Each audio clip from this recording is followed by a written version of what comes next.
Hello everyone, আসসালামু আলাইকুম। সবাই কেমন আছেন? শীত তো প্রায় চলেই গেল আর আমি এসেছি এখানে আপনাদের সাথে পিঠা রেসিপি শেয়ার করতে। আমাকে কোনো বকাবকি করবেন না, কারণ এটা ছিল আমার মায়ের আবদার। আমরা পুরো শীত চলে গেছে, তেমন কোনো পিঠাপুলি বাসায় বানিয়ে খাইনি, তবে বাহির থেকে কিনে এনে খাওয়া হয়েছে। আর এখন শীতের শেষে মা হঠাৎ করে রাতের বেলা আবদার করে বসলো, যেটার ছবি আমি অলরেডি আপনাদের সাথে শেয়ার করেছি, যে মা পিঠা খেতে চায়, তাও আবার পুলি পিঠা। যেহেতু বাসায় নারকেল গুড় মোটামুটি সবই ছিল, তাই আমিও আর মায়ের আবদারটা ফেলতে পারিনি। দ্রুত চটজলদি আমি চলে গেছি রান্না করতে। এখানে আমি একটা পুরো নারকেল নিয়েছি, সেই সাথে দারচিনি, এলাচ, তেজপাতা দিয়ে এবং চিনি দিয়ে পরিমাণ মতো মিক্সড করে নিয়েছি। আর সেখানে খুব ভালো করে মিডিয়াম টু লো ফ্লেমে চুলায় রেখে নাড়াচাড়া করে আমি খুব সুন্দর করে একটা পুর বানিয়ে নিয়েছি। এখানে কিন্তু আমি সামান্য পরিমাণ খেজুরের লিকুইড যে গুড়টা পাওয়া যায় সেটা ইউজ করেছি। এরপর আমি এখানে ময়দা নিয়েছি। ময়দাটাকে আমরা মোমোর ডো ঠিক যেভাবে বানাই ঠিক সেভাবেই বানাতে হবে, না হবে সফট, না হবে একদম শক্ত। মিডিয়াম ভাবে এই ডোটি বানিয়ে ছোট ছোট লেচি কেটে নিয়েছি এবং এরকম ছোট ছোট করে রুটি বানিয়ে নিয়েছি, যেটার মধ্যে আমি পুর দিব। আমার এই রেসিপিতে কোনো প্রকার চালের গুঁড়ো বা পিঠাপুলি বানাতে যে একটা আয়োজনের প্রয়োজন, সে আয়োজনের কোনো প্রয়োজন নেই, কারণ আমি খুবই শর্টকাটে আমাদের বাসায় থাকা যেই সকল উপকরণ আছে বা সচরাচর থাকে সেই উপকরণ দিয়েই বানানোর চেষ্টা করেছি।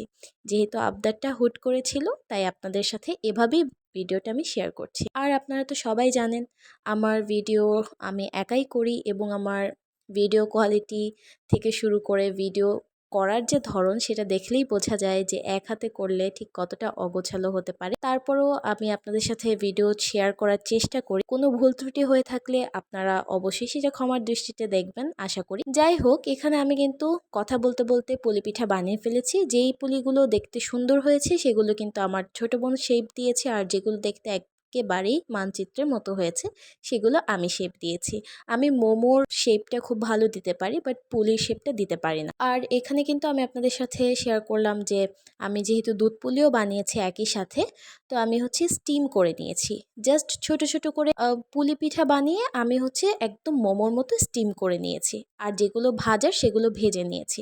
অপর প্রান্তে কিন্তু আমি দুধ চুলায় দিয়েছি। দুধের মধ্যে দারচিনি, এলাচ, তেজপাতা এগুলো দিয়ে, চিনি দিয়ে এবং পরিমাণ মতো গুড় দিয়েছি আমি সামান্য, জাস্ট কালারটুকু আনার জন্য। আর মিষ্টির জন্য আমি চিনি ব্যবহার করেছি। আমি খুব ভালো করে নাড়াচাড়া করে কিন্তু আমি দুধটাকে হালকা জাল করে নিয়ে তারপর আমি পিঠাগুলো দিয়ে দিয়েছিলাম এবং পিঠাগুলোকে জাল করে নিয়েছি। জাল হয়ে যখন দুধটা ঘন ঘন হয়ে আসবে এবং দুধটা কমে আসবে, তখনই বুঝতে পারবেন আপনার পিঠা দুধ পুলির জন্য একেবারেই রেডি। তারপরেই আমি নামিয়ে নিয়েছি। আগেই বলেছি, যেহেতু আমি একা হাতে সব করি, তাই সবগুলো ক্লিপ আমার মাঝে মধ্যে নিতে ইচ্ছাও হয় না এবং নেয়ার সুযোগও থাকে না।